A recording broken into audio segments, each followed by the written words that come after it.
कर्णप्रयाग गैरसैंण विधानसभा में पहाड़ी टाइगर के नाम से जाने जाने वाले उमेश खंडूरी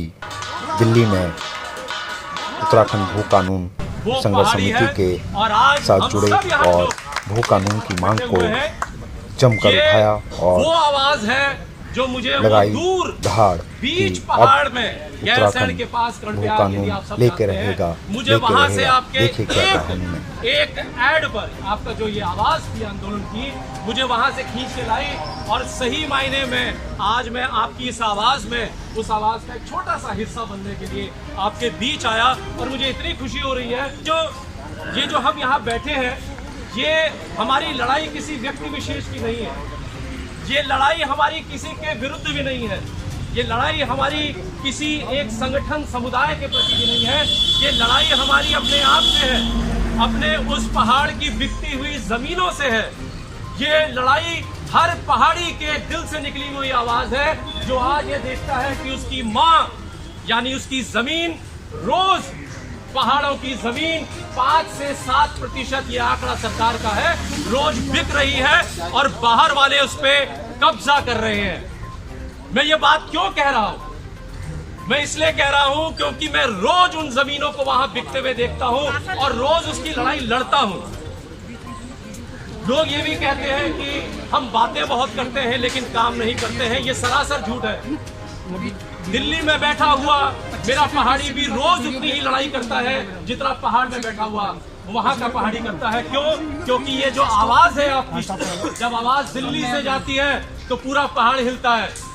और जिस दिन दिल्ली जागता है उस दिन सरकारें हिल जाती हैं, ये पूरा पहाड़ जानता है। वो जो हमने अपने राज्य के लिए जो आंदोलन किया था, वही एक बार फिर प्रवासी और हमारे पहाड़ के लोग सब मिलकर एक साथ एक ताकत से वही आंदोलन, वही लहर और उसी जज्बे के साथ फिर से अपने राज्य की लड़ाई के लिए आगे आ रहे हैं। और ये जो नया सशक्त भू कानून जो हम मांग रहे हैं, और क्योंकि जब हमारी आत्मा से वो आवाज निकलती है कि यार मेरा पहाड़ बिक रहा है, मेरी रोज की लड़ाई है कि सच में हमारा पहाड़ बिक रहा है, और यदि आज नहीं रुके हम तो ये पहाड़ जिस पे आप आज गर्व करते हैं, वो आवाज जिसके लिए आप उत्तराखंडी कहते हैं, अपने आप को गढ़वाली या कुमाऊनी कहते हैं, जो पूरा उत्तराखंडी कहते हैं, वो कुछ साल के बाद, और वो साल भी ज्यादा नहीं है, मुश्किल से 5 से 10 साल के बाद यदि आज नहीं जागे और आज नहीं रुके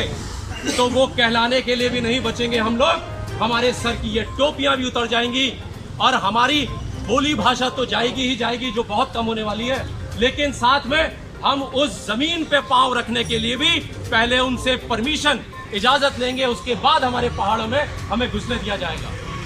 है कि उत्तराखंड और दिल्ली प्रवासी समाज की आवाज़ उत्तराखंड सरकार सुनेगी? बिल्कुल सुनेगी, क्योंकि मैं आपको ये बताना चाहता हूँ, जब ये आवाज़ दिल्ली से निकलती है, जब ये प्रवासियों की आवाज़ बुलंद होकर पहाड़ों तक आती है, तो सब सरकारों को सुनना पड़ता है। उसका कारण ये है, प्रवासी बहुत ही मजबूत हैं, प्रवासी एक हैं। जब ये एक होते हैं तो एक मजबूत ताकत की तरह पूरे सरकार को हिलाने की हिम्मत रखते हैं। और मैं आज इस संघर्ष में इनके साथ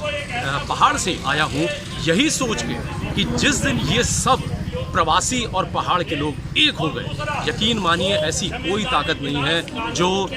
पहाड़ के भले के लिए, उसकी प्रगति के लिए कोई भी चीज़ रोक सके। और भू कानून, इस वक्त एक नए सशक्त भू कानून की जरूरत इसलिए है क्योंकि हमारी कृषि योग्य भूमि खत्म होती जा रही है, हमारे पहाड़ों पर जल जंगल जमीन पर कब्जा होता जा रहा है बाहर वालों का, और ये बहुत ही विनाशकारी है। यदि आज नहीं रुका तो ये फिर हमारे पहाड़ों के लिए बहुत देर हो जाएगी। आज प्रवासियों को